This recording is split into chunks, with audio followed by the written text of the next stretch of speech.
Hey there, Blib here, and in this video we'll be taking a look at some Mage tips. This isn't like a complete list of all the tips and tricks for Mage, but it's some of the tips that I feel like could make a big difference in performance, and it's really important to know. Before we get into the video, I just want to say I know I haven't uploaded videos for a week. I'm sorry about that. It's simply because my in real life is a bit difficult at the moment, and yeah, I just wanted to sort it out for a bit, and also it gave me like some time to plan what I want to do with the channel and what I'm going to do going forward, so it was actually quite nice.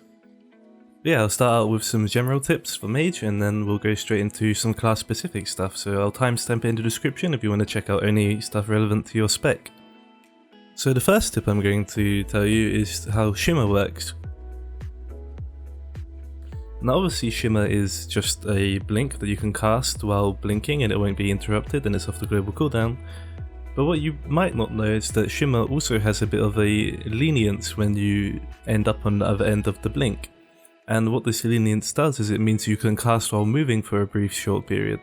Now this is really strong because it means, you don't have to exactly get your blink positioning perfect, because you can adjust your positioning a little bit after you get to your end destination.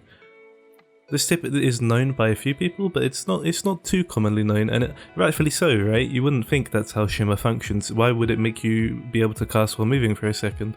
Most likely this was done just to help people that, accidentally move a teeny bit while they're trying to blink somewhere, but either way, it's still quite nice to know, and you can use it to reposition yourself in like a little dangerous situation if you want to move a little bit, and yeah, it's good to keep in mind. For my next tip, I want to talk about something for Frost and Fire, which is you need to have mouse over macros for Flamestrike and Blizzard.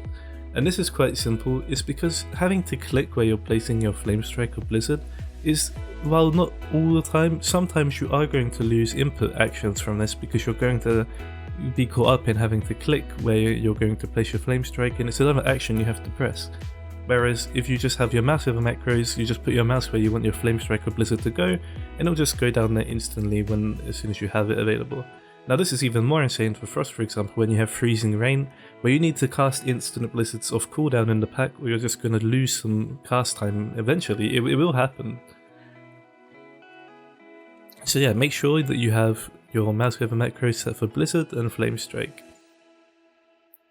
While it's not an absolute necessity, it just will at some point make a difference, and I definitely think everyone that plays Frost and Fire should have mouse over macros at their cursor location for Flamestrike and Blizzard. And I will put a link in the description to that. Well, I'll actually just put the macro in the description that you can copy and paste for both of them, and you should try it out. You should really try it out and try and get used to it, because trust me, it'll make your life a lot easier, and yeah, it's cool. Some people do like having their reticle to prefer their placements, but in general, you just have to place your mouse in the center of where all the mobs are packed up, and you'll always get the maximum efficiency from this.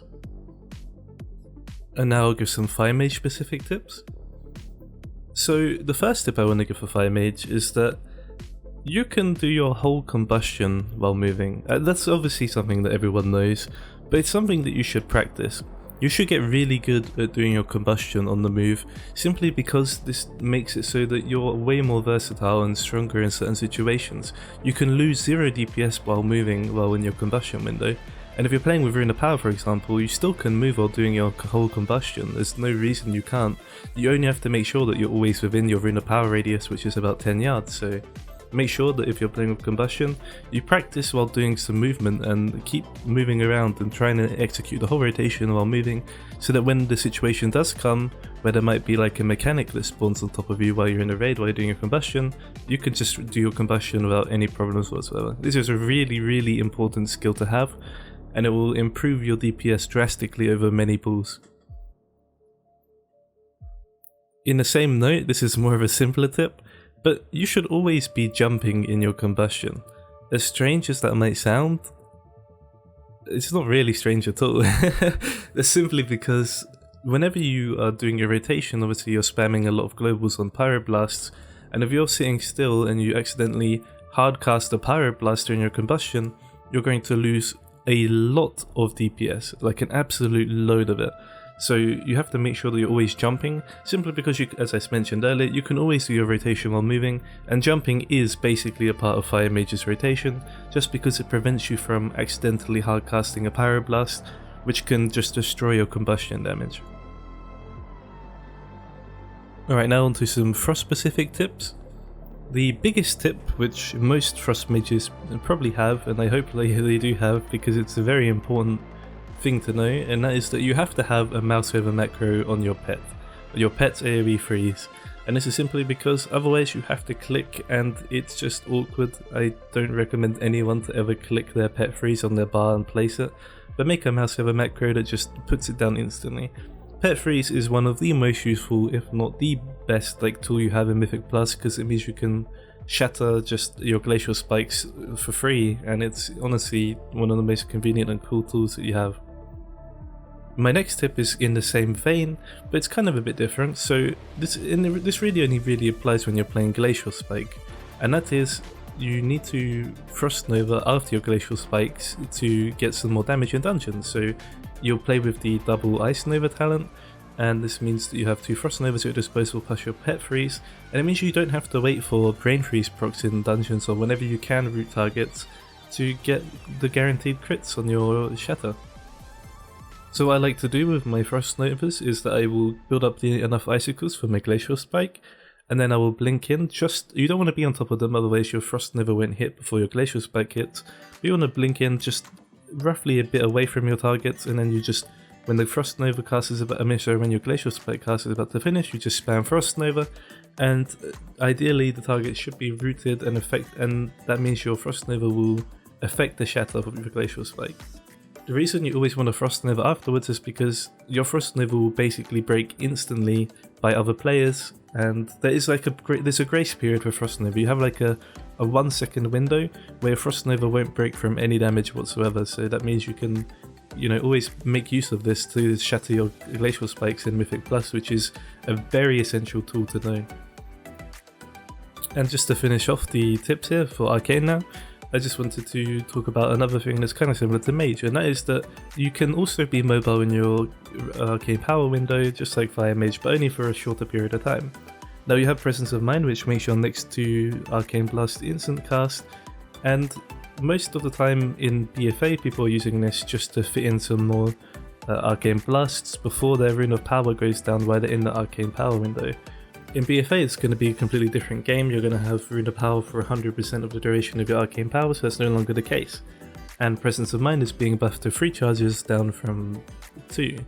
So that means, it's being buffed up from 2 charges to 3. And this means that you have 3 Arcane Blasts that you can do while moving, and that's 3 globals, right?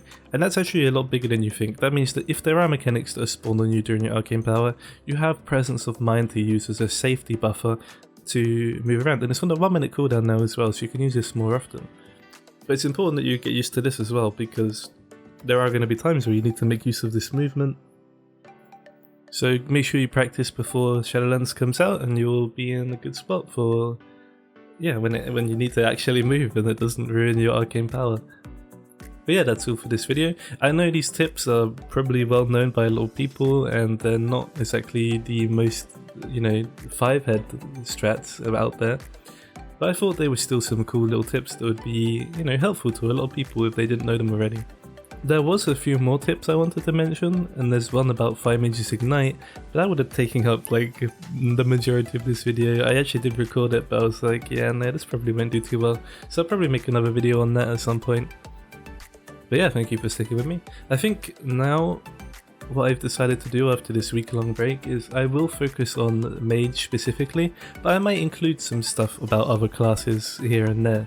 I feel like it might be a bit too much work if I was to undertake every single class, and at the end of the day I want my stuff to be as informative and accurate as possible. I don't want to talk about a class that I don't know about as if I'm some sort of expert and give false information. That is the one thing I want to avoid at all costs. But yeah, no, I'm planning on having a lot of content around Mage, and what most likely will happen when Shadowlands comes out is I'll be doing everything Mage related. And I'll also be showing our raiding progress, and I'll also show how you can play Mage optimally on every single fight, and that should be some pretty cool content I'm actually really looking forward to making. At the moment on the beta it's a bit stale. I don't like making repeat content. Like, there's loads of YouTubers out there that, you know, comment on the changes. Maybe I should do that, but I'm not too sure. I don't want to just copy what other people are putting out there. That's the one thing I'm trying to avoid as well, but maybe it would be a good idea to look at the patch notes and bring those up to date. But yeah, what do you think? Do you think that's a good idea? Please let me know in the comments. But otherwise, yeah, thank you so much for watching. I really do appreciate it. Like, I love making these videos. I actually love nerding out about stuff like this, and yeah, thank you so much for watching. Again, I really do appreciate it. If you do enjoy my content, please consider subscribing, and yeah, we'll start growing this channel quite fast now, and I'm hoping we can, you know, be quite a cool Mage tight-knit community. And then maybe we can branch out to other casters later on, and we can be a caster-focused channel, depending on how everyone feels about that. Yeah, thanks again for watching, and I really do hope you have a good day. See you around.